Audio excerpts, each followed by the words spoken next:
Hi friends, welcome to Biotax Kannada. ನಾನು ನಿಮ್ಮ ಪ್ರೀತಿಯ ಸಂಜು ಮಾತಾಡ್ತಿರೋದು. ಇವತ್ತು ನಾನು ನಿಮಗೆ ವಿಜ್ಞಾನದ ಒಂದು ಸತ್ಯ ಕಥೆಯನ್ನು ನಾನು ನಿಮ್ಮ ಮುಂದೆ ಹೇಳಿಕೊಟ್ಟಿದ್ದೀನಿ. 1979ರಲ್ಲಿ ಉತ್ತರ ಭಾರತದ ಒಂದು ಹಳ್ಳಿಯನ್ನ ಒಂದು ಆಲದ ಮರ ಕಾಪಾಡುತ್ತೆ. ಅದು ಹೇಗೆ, ಅದರಲ್ಲಿ ಏನಾದರೂ ದೈವಿಕತೆ ಇದೆಯಾ ಅಥವಾ ಏನಾದರೂ ಚಮತ್ಕಾರ ಇದೆಯಾ ಅಂತ ಎಲ್ಲರಿಗೂ ಡೌಟ್ ಬಂದಿರ್ಬೋದು.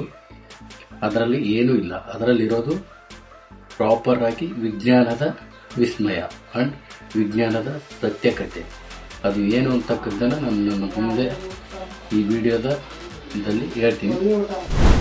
ಏನು ಅಂದರೆ 1979ರಲ್ಲಿ ಫುಲ್ ಮಳೆಯಿಂದಾಗಿ ಒಂದು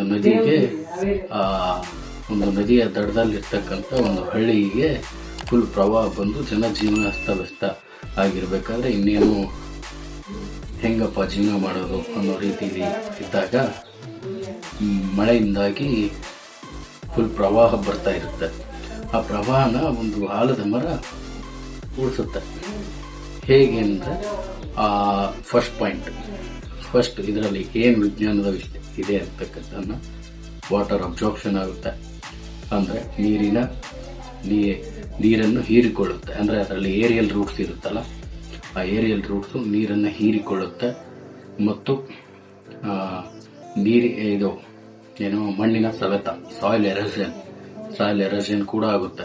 ಮಣ್ಣಿನ ಸವೆತತೆಯಿಂದಾಗಿ ನೀರು ಸ್ಲೋ ಆಗಿ ಬರಕ್ಕೆ ಸ್ಟಾರ್ಟ್ ಆಗುತ್ತೆ. ಸ್ಪೀಡ್ ಇರ್ತಕ್ಕಂಥದ್ದನ್ನು ಸ್ಲೋ ಮಾಡುತ್ತೆ.